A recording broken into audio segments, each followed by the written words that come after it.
Donc la fois dernière, on avait commencé à écrire la leçon sur décrire un solide. En fait, on a fait cette leçon-là parce que sur les probabilités, on a parlé des dés. Et les dés ont une forme cubique.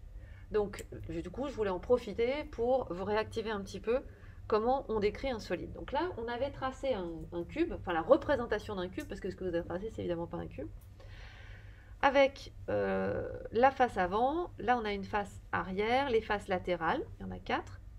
Et il nous faut un petit peu de vocabulaire sur ce cube. Alors, ici, d'abord, pourquoi est-ce que c'est un cube? C'est quoi la définition d'un cube? Oui. C'est un carré en volume. Oui, c'est ça, c'est un carré en volume. Donc déjà, on va mettre à côté que un cube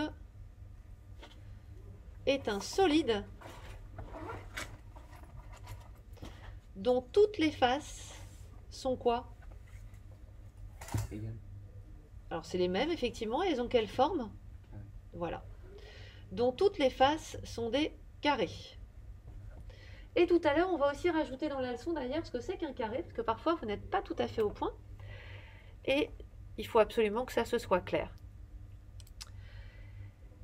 Donc là, c'est pour la définition du cube. Alors ensuite, il y a un petit peu de vocabulaire. Par exemple, ça, vous êtes censé savoir comment ça s'appelle. Ça aussi. Je vais aussi là désigner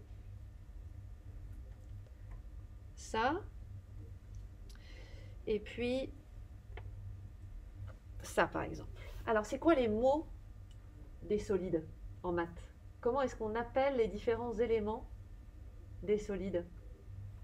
Ça, par exemple, ici. Comment ça s'appelle? Oui. Un sommet. Un sommet, très bien. Un sommet.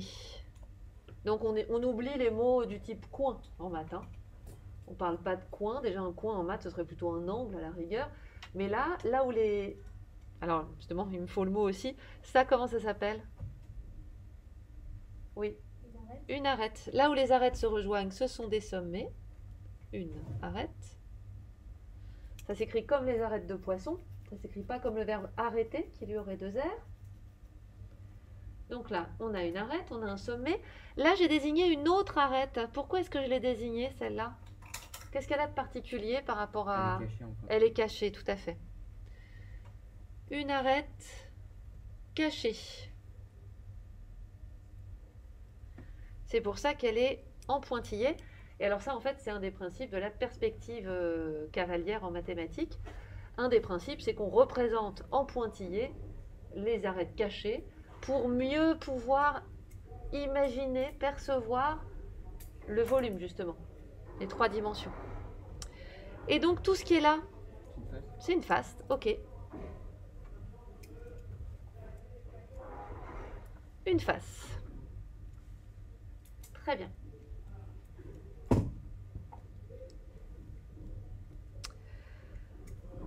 On va aussi représenter un autre solide.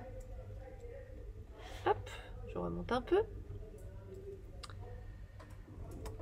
On va représenter au-dessous un solide dont vous allez me dire d'ailleurs comment il se nomme. Alors je le fais à main levée, ça va peut-être pas être Jojo. Hein. En même temps là ce serait difficile pour cette partie-là de faire autrement qu'à main levée. Ouais. Vous le faites aussi. Voilà. C'est quoi cette représentation? Un cylindre. Un cylindre. Ok.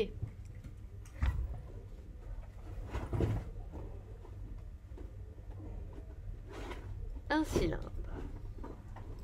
Alors sur un cylindre, ça on va appeler ça une base. C'est pas parce que là il est posé dessus, parce que j'aurais pu représenter mon cylindre de travers ou horizontal. Hein. C'est une base parce que c'est un des disques en fait qui forment le cylindre. Et donc là, j'ai la face du côté en fait, littéralement. C'est quoi l'adjectif pour dire de côté? De profil. Non. Les poissons, ils ont des nageoires sur le côté latéral. Très bien. Alors là, c'est latéral. Voilà. Dorsal, c'est du dos. Donc là, c'est la face latérale. Et donc là, vous voyez qu'il y a aussi des pointillés parce que vous avez encore une partie qui est cachée. Et alors, il y a quand même une très grosse différence entre le cube et le cylindre. Laquelle?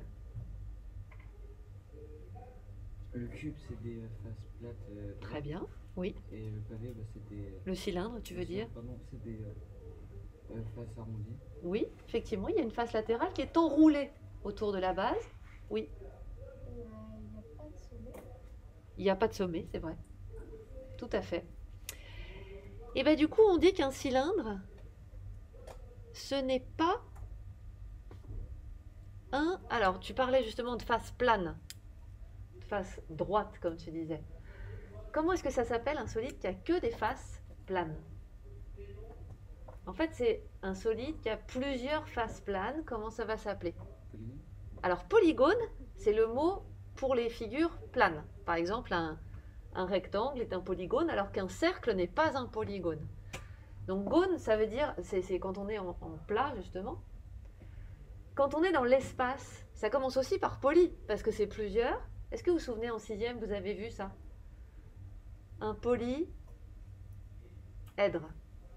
Alors, un cylindre n'est pas un polyèdre, alors qu'un cube est un polyèdre. Ça vous dit quelque chose, le mot polyèdre, ou vous vous souvenez plus du tout?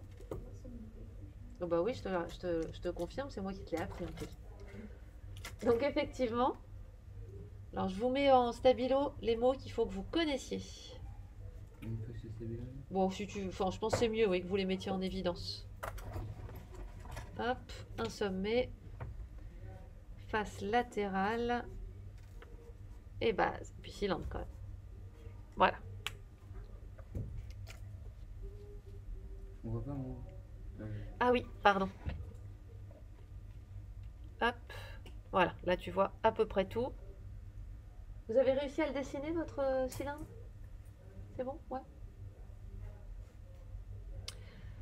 Voilà, donc ça c'est pour la partie de la leçon qui est page 80, dans laquelle du coup on voit polyèdre, non polyèdre, et puis là on voit juste deux solides de base. Hein. Alors en fait sur l'apprentissage des solides, en sixième vous avez travaillé sur les pavés droits et donc les cubes, puisque le cube est un cas particulier du pavé droit. En cinquième on va travailler sur les prismes droits, voilà, on y reviendra, et sur les cylindres, comme ici. En quatrième, vous travaillerez sur les solides pointus.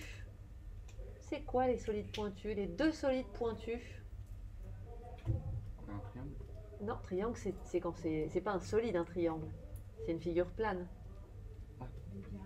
Pyramide. Et l'autre? Pensez à l'été sur la plage? Un cône. Des glaces aussi, les cônes. Hein. Enfin, sauf que du coup, c'est pas tellement des vrais cônes, parce qu'il y a un truc qui dépasse. Mais enfin, c'est l'idée.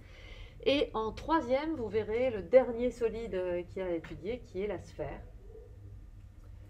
qui sera celui que vous étudierez à la toute fin. Ça va, ça, ce vocabulaire-là? Donc là, on est sur notre page 80, et ça, c'est bon.